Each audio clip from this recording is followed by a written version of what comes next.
I have some figures here. I don't know if they're right or not. Maybe you could fill them in on them. But in relation to injuries and deaths at Shelbourne Park, in 2019 there was 21 injuries and 4 deaths. 2018, 41 injuries and 12 deaths. 2017, 21 injuries and 10 deaths. I don't know. For me, that doesn't know wild pet about it, that seems extraordinarily high. And I'm just wondering about how are those figures right for us, I suppose, and if they're not, maybe you could give me what the actual figures are. And do you think that's acceptable if they are correct? Thanks. To the Chair, I might get the Veterinary Director to comment on this in a second. I think the figures you have quoted, Deputy, are correct. Shelbourne Park races 4 nights a week. I think any animal that races at the speed of greyhounds, the speed that they race, is going to be subject to or susceptible to injury. I would say overall our injury statistics have been reducing in recent years, and they've been reducing because of the focus we have put in relation to track management and track maintenance.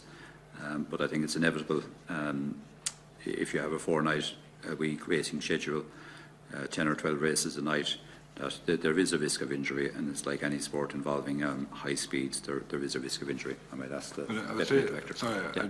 I don't know, I'm not aware of it, but maybe I don't think there's the same number of deaths in horse racing that there would be, and there's a large number of meetings and stuff like that there. Like, you know, I find that very, I find it kind of worrying to the truth. Thank you, Deputy Pringle. I'll just stick with the 2019 data in relation to injuries, and just take specifically, say, Shelbourne Park.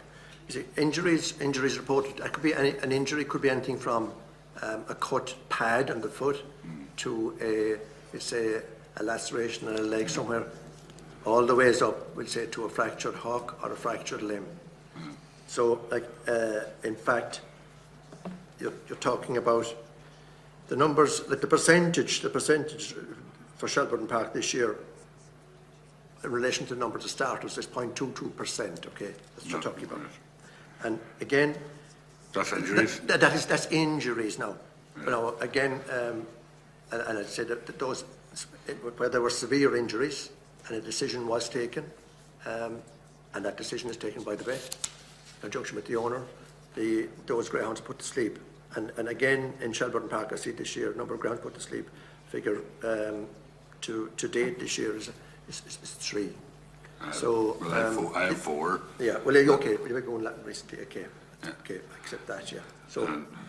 And again, you know, and there was mentioned earlier that the number of deaths is declining, but actually, in 2016 there was 7 deaths. In 2015 there was 7 deaths.